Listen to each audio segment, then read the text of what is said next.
He's just a soldier's grandson. This isn't the place for war stories.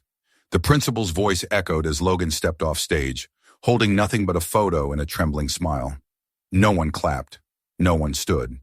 But the next morning, a military helicopter touched down on the school's front lawn. The man who stepped out didn't wear a suit. He wore stars. He came with one question. Where's the boy who remembered us? Before we continue, tell us where you're watching from. And if this moved you, subscribe. Tomorrow's story is even deeper. Logan Mitchell straightened his collar one last time before approaching the podium. At 12 years old, the sixth grader was small for his age, barely visible behind the wooden stand that had been adjusted to its lowest setting. His classmates shifted in their seats, the rustling of papers and occasional whispers filling Lincoln Middle School's assembly hall. Today was My Hero presentation day, and while other students had chosen celebrities, athletes, or fictional characters, Logan had selected someone far more personal, his grandfather, Roy Walker, an Iraq war veteran.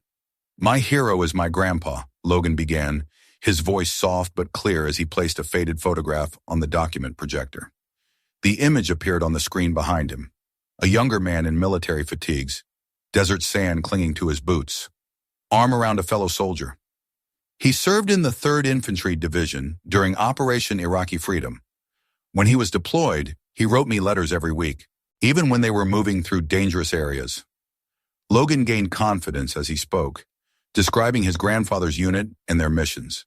His voice grew stronger as he reached the part he'd practiced most. In 2005, near Fallujah, Grandpa's team was hit by an IED. When one of his friends was injured, Grandpa carried him almost a mile to safety, even though he was hurt too. He got a medal, but he never talks about it. A few students sat straighter, genuinely interested. Mrs. Ramirez, the English teacher who had assigned the presentations, nodded encouragingly. Then Principal Barnes cleared his throat loudly. The balding man had been standing at the back of the hall, arms crossed, his expression growing increasingly disapproving. That's enough, Logan, he interrupted, walking toward the stage. We're here to discuss real achievements, not embellished war stories. Logan froze, microphone in hand. But sir, this really happened. I have the... Schools are meant for academic excellence, not for glorifying military escapades. Principal Barnes continued, now addressing the entire assembly. Your grandfather was just a failed soldier. Don't bring him up to make excuses in my school. A heavy silence fell over the room, broken only by a few snickers from the back row where the 8th graders sat. Logan's eyes widened, a flush of humiliation creeping up his neck. Mrs. Ramirez half rose from her seat, her mouth opening as if to speak, but then, inexplicably, she sat back down, eyes averted. Not a single teacher stood up. Not one voice was raised in protest. Logan carefully removed his grandfather's photograph from the projector, holding it against his chest like a shield. His hands trembled slightly, but his eyes remained dry as he walked back to his seat, the weight of 300 stares pressing down on his shoulders. Some lessons aren't found in textbooks. On this day, Logan learned exactly where bravery wasn't. The final bell couldn't come soon enough. Logan kept his head down as he navigated the crowded hallways, but whispers followed him like persistent shadows. Hey, military boy, called Jason Miller, an 8th grader who'd found a new target. Did your grandpa teach you how to retreat too? His friends laughed, one of them miming an exaggerated limp. Maybe he couldn't get into college, so the army was his only option. Probably sells vegetables at the farmer's market now, another added. My dad says that's what most vets end up doing. Logan pushed past them, his shoulders hunched, the photograph of his grandfather now safely tucked in his backpack. He'd expected his presentation to make his classmates respect his grandfather. Instead, it had turned Roy Walker into a punchline. At home, Logan said little, answering his mother's questions about his day with one-word responses. But Roy Walker, with the heightened awareness that comes from years of watching for danger, noticed immediately that something was wrong. How'd your presentation go, soldier? He asked gently, settling into his armchair across from his grandson. The familiar term of endearment, soldier, which usually made Logan smile, now only intensified the knot in his stomach. He struggled to meet his grandfather's eyes. They didn't like it, Grandpa. Slowly, the story emerged. Principal Barnes's public rebuke, the teacher's silence, the taunting that followed. With each detail, Roy's weathered face remained calm, though a certain tightness appeared around his eyes. The principal said schools aren't for stories about war, Logan concluded, his voice barely audible. He called you a failed soldier. Roy was quiet for a long moment, then leaned forward, resting his elbows on his knees. You know, Logan, there are different kinds of battles. Some you fight with weapons, others with words, and sometimes, he added, his voice softening, the bravest thing is knowing which battles to pick. That evening, Logan drafted an apology letter to Principal Barnes for causing disruption with his presentation. His mother received an email from the school administration suggesting that Logan redirect his focus toward more constructive role models and noting that topics related to military service can be divisive and inappropriate for school settings. After Logan went to bed, Roy Walker sat alone at the kitchen table, the house quiet around him. From a drawer rarely opened, he removed his service ID, running his thumb over its weathered surface. Beside it lay a medal inscribed, "For Courage Beyond Duty, Fallujah, 2005. Roy closed his eyes, memories surfacing unbidden, not of combat, but of coming home to a country that preferred its soldiers invisible, its wars unmentioned. When Logan found him there an hour later, unable to sleep, the boy's eyes were red-rimmed. I just wanted them to see why you're special, Grandpa, he whispered. Roy's hand covered his grandson's smaller one. Some people can't see value in things they don't understand, he said softly. I apologize, dear viewers. My voice catches in my throat. How can a child who simply wanted to honor his grandfather be treated as if he had committed some offense? If you find this deeply unfair, type respect to speak for those who sacrificed in silence. Tuesday morning dawned bright and clear, the kind of spring day that normally energized students for the weekly flag ceremony.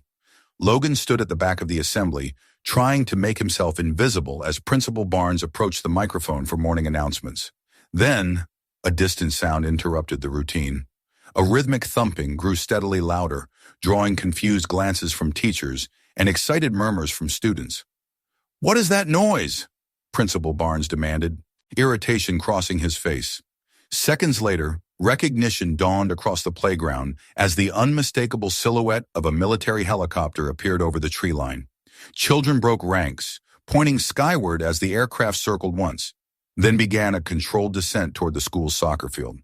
Everyone remain calm, Principal Barnes shouted, but his order was lost in the excitement as students and teachers alike rushed toward the windows and doors. The helicopter, an official Army UH-60 Blackhawk, touched down with precision, its rotors slowing, but not stopping completely. The side door slid open, and 5 uniformed service members stepped onto the field, led by a tall man with lieutenant colonel insignia. Principal Barnes burst through the school doors, his face flushed with anger. Who authorized this? He demanded, charging across the field. This is school property. You can't just land here. The lieutenant colonel stood impassively as Barnes approached. Good morning, sir, he said, his voice carrying easily despite the helicopter's idle rumble. We were invited by a student, and by someone you recently referred to as having no real achievements. The principal faltered mid-stride. Sergeant First Class Roy Walker, the officer continued, projecting his voice so the gathering crowd could hear. The man who extracted 6 fellow soldiers under heavy fire during the Battle of Fallujah. A murmur ran through the assembled students and teachers. The man who later trained emergency response teams at Ramstein Air Base, saving countless lives. The lieutenant colonel's eyes narrowed slightly. And also, it seems, the grandfather of a student whom this school failed to defend when he was simply telling the truth. The crowd parted, and there stood Roy Walker, not in the jeans and flannel shirt everyone was accustomed to seeing, but in a pressed uniform adorned with service ribbons and medals. Beside him stood Logan, eyes wide with disbelief. The officer produced an official citation from the Department of Defense. This commendation recognizes courage and honor that transcends generations. Sergeant First Class Walker's record speaks for itself, as does the character of his grandson, who faced ridicule rather than abandon his respect for his grandfather's service. Mrs. Ramirez stepped forward, tears in her eyes. I should have said something yesterday. I'm so sorry, Logan. Other teachers nodded, shame evident on their faces. Principal Barnes stood frozen, all color drained from his face as he took in the helicopter, the uniformed officers, and the now applauding students. His mouth opened and closed without producing sound. Roy walked forward, his hand on Logan's shoulder. He didn't address the principal directly. Instead, he spoke to the students. "Freedom isn't free," he said simply. "And respect isn't just for those who look important or powerful. Sometimes the quietest among us have seen the loudest battles." The lieutenant colonel saluted Roy, then Logan. One by one, the students, even Jason Miller, raised their hands in unpracticed but earnest salutes of their own. 1 week later, a new banner hung in Lincoln Middle School's main hallway, "Home of the Brave, honoring all who served." Logan was invited to deliver his presentation again, this time to the entire school. He spoke clearly, confidently, his grandfather's photograph displayed proudly on the screen behind him. When he finished, the auditorium erupted in a standing ovation. Students who had laughed at him now approached to shake his hand and ask questions about military service. Roy Walker didn't make a speech. He simply nodded his thanks and said quietly, "Thank you for listening this time." In the main corridor, a framed photograph appeared, Roy embracing Logan, the military helicopter visible in the background. Beneath it, a simple inscription, "One generation stands tall so the next never has to bow their heads." Principal Barnes remained, though noticeably humbled. The school board had required him to attend a sensitivity training and to implement a new program honoring community veterans. The helicopter pilot later told reporters he'd never before landed at a school, but some missions transcend standard protocol. "When a veteran's honor is at stake," he explained, "we find a way. Sometimes courage isn't found on battlefields but in school hallways. Sometimes respect must be taught through extraordinary measures. And sometimes the most important lessons aren't in any curriculum." If you believe respect should be taught in our schools first and foremost, share this story. Someone out there might need this lesson too. Subscribe to Iron Soul Stories, where quiet dignity meets real honor and heroes are never forgotten. Iron Soul Stories, because some heroes never stop serving.